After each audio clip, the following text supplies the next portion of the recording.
I guess to kick things off, who here knows who Aethir is or have heard of Aethir before? Okay, good. A few. A little bit of background about us. We're a decentralized enterprise-grade GPU infrastructure, right? We actually started building a decentralized cloud gaming network, right? The goal here was to abstract away the hardware requirements of gamers all over the world by building a truly scalable GPU cloud that allowed us to host gaming instances and get people accessing content on any device, anywhere. We realized pretty quickly that the requirements of building a GPU cloud for cloud gaming were such that we needed to build an enterprise-focused GPU cloud, right? No one complains or whinges more than gamers if they're not getting the performance requirements of their network. So we focused very heavily on the enterprise side. And that put us in a really interesting position when the meta around GPU access in the AI space became prevalent.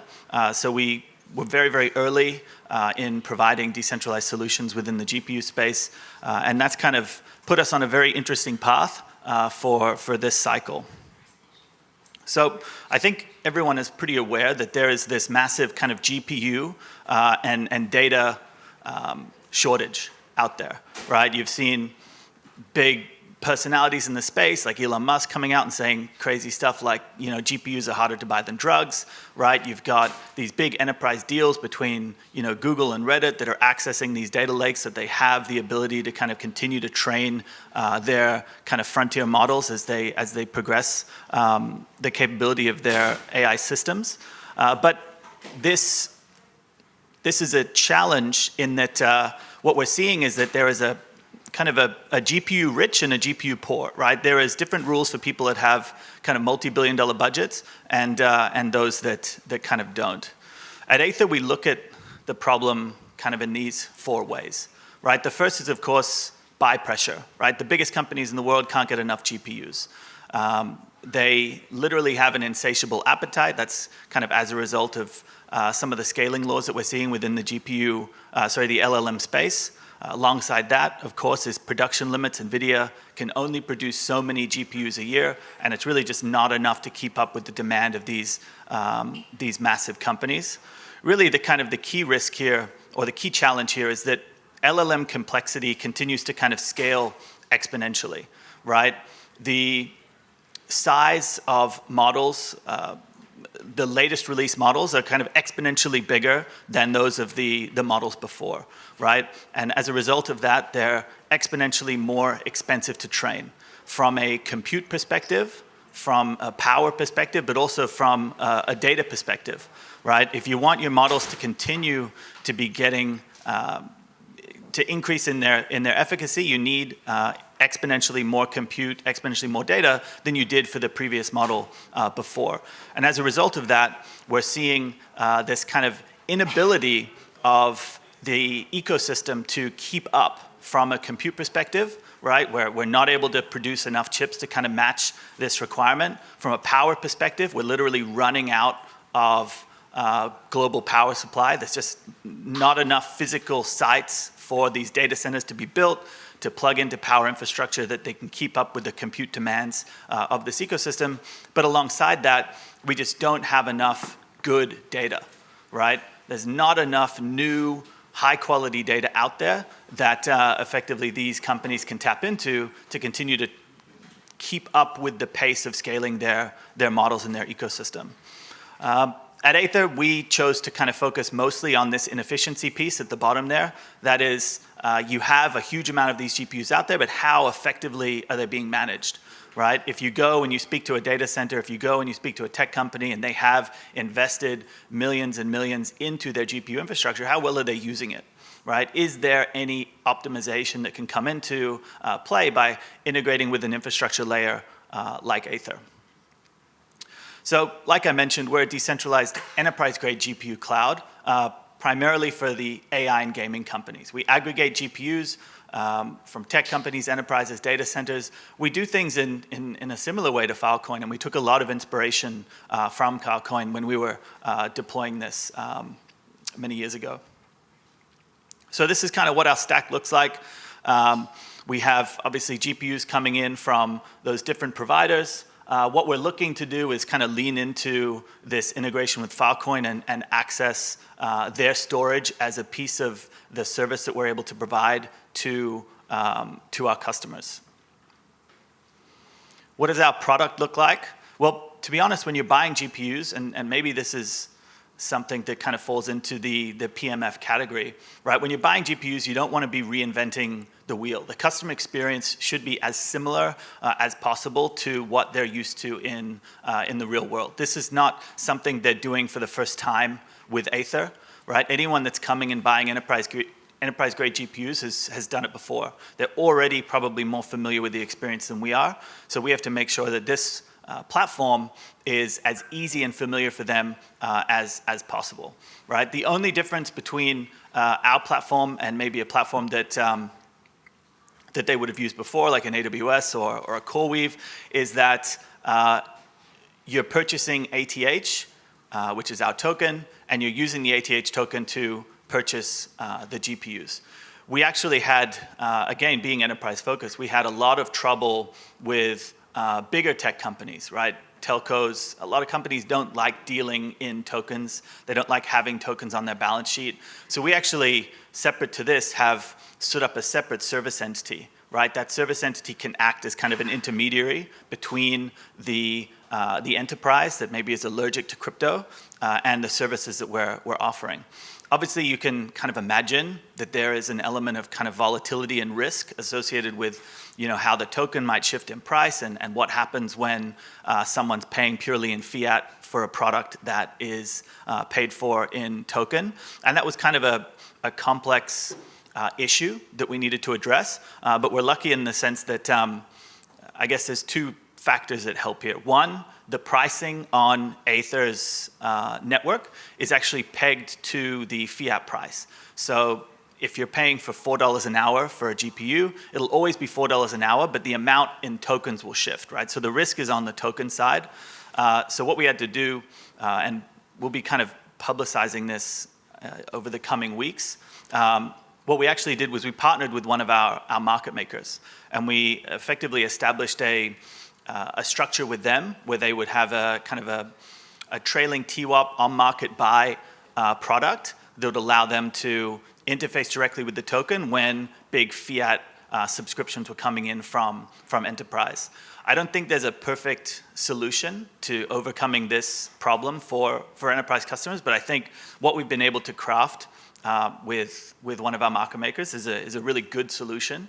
And I hope when we share this with kind of the broader ecosystem, it can offer maybe an interesting path for other companies that are potentially trying to solve this challenge.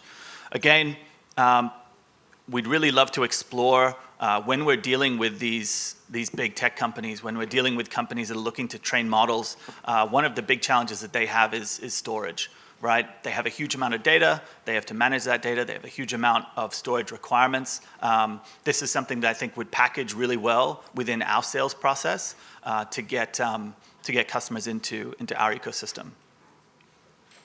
So what makes kind of Aethir different from other DePins in the space? I think the tradition with DePins is first that they're very participatory, right? The great thing about DePins is that generally you feel like you're able to get direct access to the same product that someone else has access to, right? If you're buying a Helium miner, if you're buying one of the Aethir Edge devices, you're buying the same device that a VC would buy, right? You're not getting a worse deal than someone else that's kind of institutionally connected, right? So DePin, in my mind, has always had this kind of really exciting participatory angle, and I think that's one of the reasons why this has been such a DePin-heavy cycle, right? Because everyone's very disillusioned by the value that's been extracted by large amounts of VC funding pre-launch on tokens. It's why memes are pumping.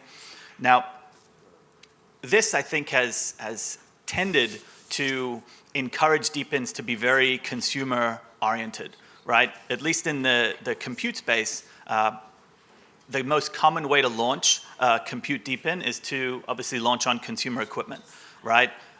Take your GPU that's in your gaming PC, right? Add a software package to your laptop or your PC, connected to the network, and then you get rewarded tokens for sharing with the network that you have a 4080 or 4090, right? This is a great way to build your initial cohort of GPUs. It's a great way to get a large amount of adoption on your network. It's a great way to get a bunch of people that are really bullish on your token, right? Because obviously if they shill your token, they're pumping their bags, right? So I think that there's a really easy way to a short-term kind of product market fit using this kind of consumer angle. The challenge here is that it's really, really difficult to sell anything built on the back of consumer-grade ecosystems, right? We found, for example, that if we were trying to meet the SLAs of any enterprise customer from an uptime or a performance or a quality perspective, we weren't able to do that on the back of consumer-grade equipment, right? So we focused exclusively on enterprise, right? Every GPU within our network, every server connected, all 45,000 of them now are enterprise grade sitting in data centers. But like I mentioned before, that creates a kind of another set of challenges for us. It's much harder to kind of onboard those resources into our network. The customers that we're serving obviously have much stricter requirements, and crypto itself provides a pretty challenging hurdle to overcome, right? I think when Aethir thinks about product market fit, we have a really kind of interesting conundrum, right? That I think is, I guess, familiar to a lot of people, in the sense that we can have a product that is identical from a technical perspective, right? Same boxes, same servers, same data centers, right? We can have a price that is significantly lower, right? Because we have a token, right? We have the ability to subsidize this product. We have the ability to offer incentives to contributors that you can't do in a Web 2 context. But we are also a Web 3 product, right? We have this kind of crypto element that is very, very difficult to overcome. And I think the challenge with product market fit in this space is that people overly focus on the scalability of their network, right? It's really easy to kind of come in and build a DePin and think, okay, if I can just get more GPUs, if I can just onboard more people into our ecosystem, that's going to be kind of a net positive. It's going to be kind of a cycle that benefits my ecosystem. The challenge here, I think, is that scalability is not the hard part. The hard part's establishing trust with your customers, right? What we realized pretty early on was that actually if you have a website, for example, that speaks to the decentralization or the crypto side of your business, you marginalize a lot of potential customers that are coming and looking and exploring your solution as a potential client, right? So actually Aethir's webpage is very, very Web 2 friendly. We try not to mention the token at all. We try not to even use the word decentralized. We use distributed instead. I think, to be honest, all of the people that are selling what we have at Aethir are, just well-established veterans of the space, right? These are not young crypto bros trying to sell into a big tech company. These are, mature, experienced salespeople that have been selling Google Cloud or Oracle or IBM, right? We need to be speaking the same language as our customers, or we're just not, we're not getting in the room. Mark, I wanted to kind of pause here and say, we talked earlier today in the morning about client personas of different kinds of customers you talk to, right? There's innovator Ian, who's really excited about new technology. There's procurement Pete, who really wants to make sure all the boxes are checked, right?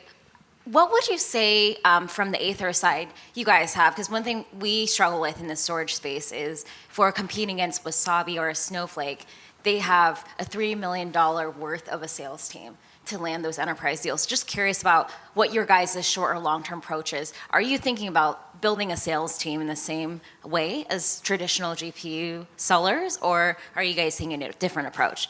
So, yeah, I think there's always two sides, right?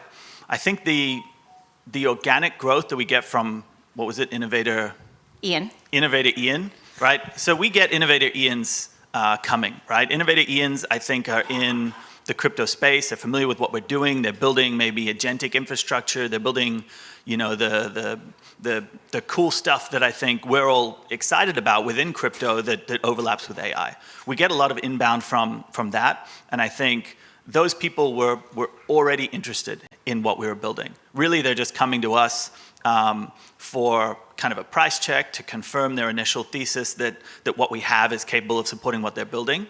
What we're not seeing is kind of innovator Ian's from the Web 2 space. I think it's very, very hard to get market share or mind share in Web 2 from that type of community. So instead, we're focusing more on these kind of bigger corporate deals, right? There's a weird little ecosystem in AI, right? Where you have these big products, these big models that are looking to be trained, right? And there's not an immediate home for those models, right? Someone might say, hey, we're building a frontier model. We need 4,000 H100s, right?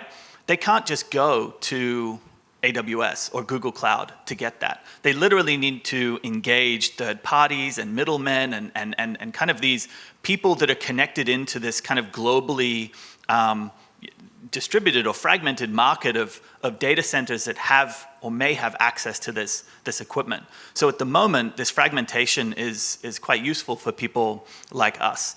But we can only participate in that market if we have a sales team, if we have people out there that are networking with the right communities, that are speaking to the right people, and that have sold this stuff before.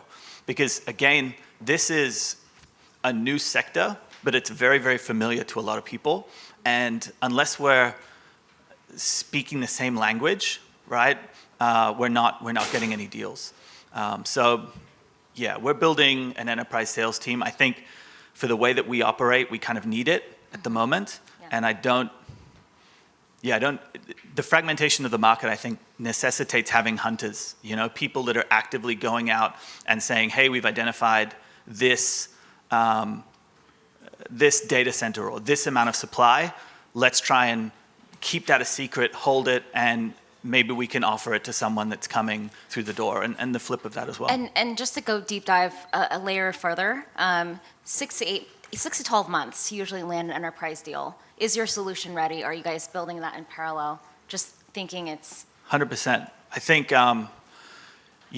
the platform's live. We have 60 to 70 mil in annual recurring revenue at the moment from large enterprise customers. We actually are hoping to get that to around 400 to 500 mil by the end of Q1. So we see a lot of opportunity and a lot of deal flow coming through our doors. And the great thing about being in this space and having an enterprise sales team is that your network is growing every day, right? You're not just like 5 people doing 5 people's worth of stuff, right? You're building that network of connections. You're building awareness and trust within a community of people that share deal flow, that are very invested in the space, and you're getting mind share of the right type of community. So and how quickly are you guys iterating when you guys receive feedback from enterprise customers for products or changes or gaps that isn't quite there yet? I think it's much harder to do things in decentralized. We all know this, but yeah, I think it's really hard. I think it's very, very difficult for us to iterate and make changes to anything that would matter to an enterprise, right? It's easy to change a button or adjust an onboarding process, but usually the things that'll make us lose a deal aren't that, right? I think probably don't know what that was. Maybe it's saved before the words were updated, but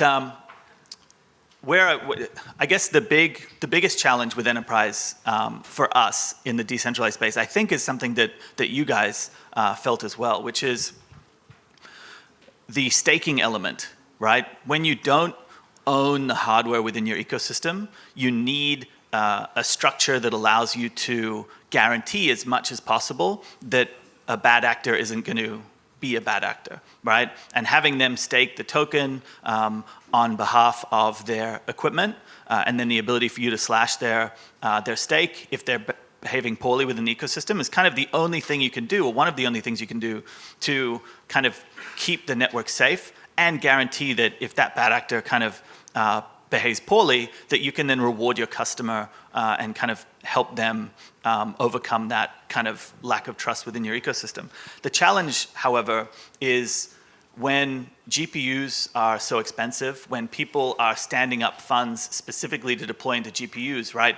Why would they dedicate a large amount of their capital that they could be just spending on GPUs to stake into your network, right? That's like a real stopgap for the majority of big GPU providers when they're considering our network.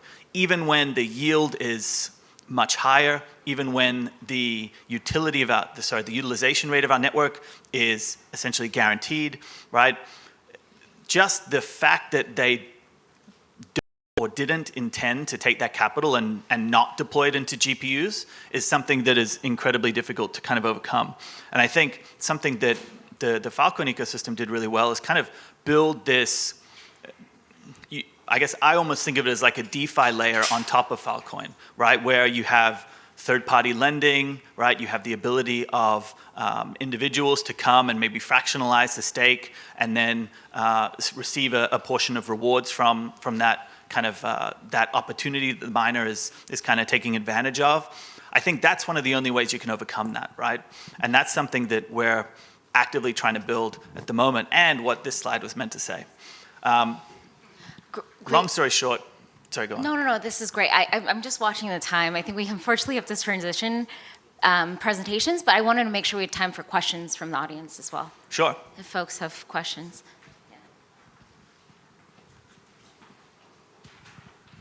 Yeah, this is very good. I love the presentation, Mark. Where do you see like your users, when you look at the data path, what are sort of the trends you're seeing? And I'm looking for like, where does data come from? Where does data get stored? Does it stay there?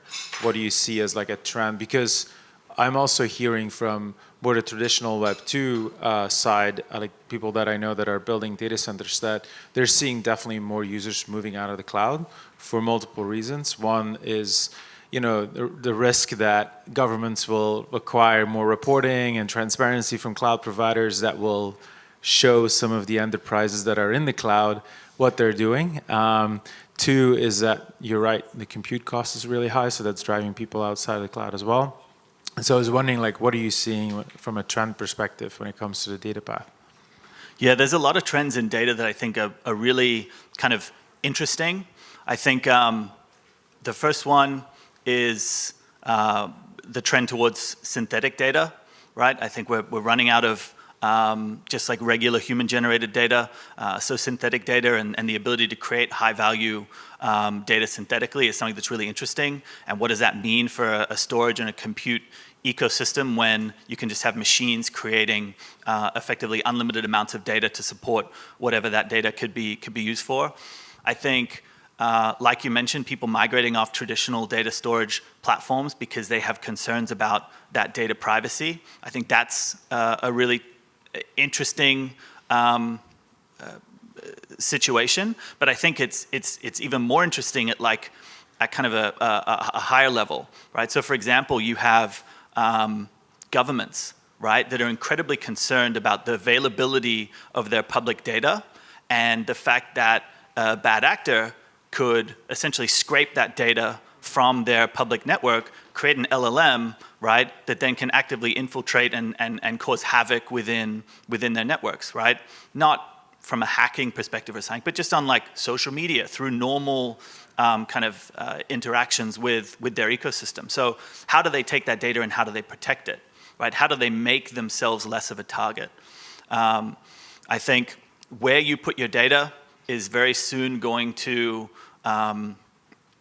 dictate the ability of the agents or the AI that you choose to kind of incorporate within your kind of digital existence, and it'll impact how they interact with you, right? You'll have some agents that just won't be able to interact with certain clouds and vice versa. So I think that the data space is probably one of the most interesting spaces to kind of be in at the moment, and something that's going to drastically change. I think people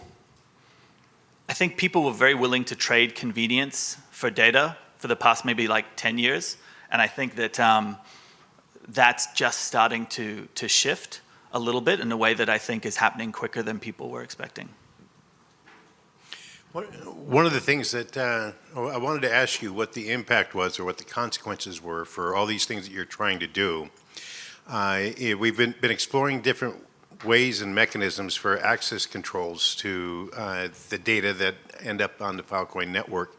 And that's kind of in contradiction to, I forget what the name of, the Spark, verifiability, retrieval, and that kind of stuff. If it's publicly accessible, then something like Spark works. But I'm going to guess that most of these data assets, you don't want them publicly accessible. And so what are the consequences to you as long as Filecoin doesn't have digital property rights management? Because I still think ACLs that's a Web 2 thing, and I think we can do a whole lot better. But in the absence of digital property rights of the content creator, owner, somebody who's leasing this, is it really possible for you to scale against the Filecoin network without those digital property rights in place? I mean, good question. And I might even hand this one to Jan, right? Because I think he's working very closely with the Aethir ecosystem on this.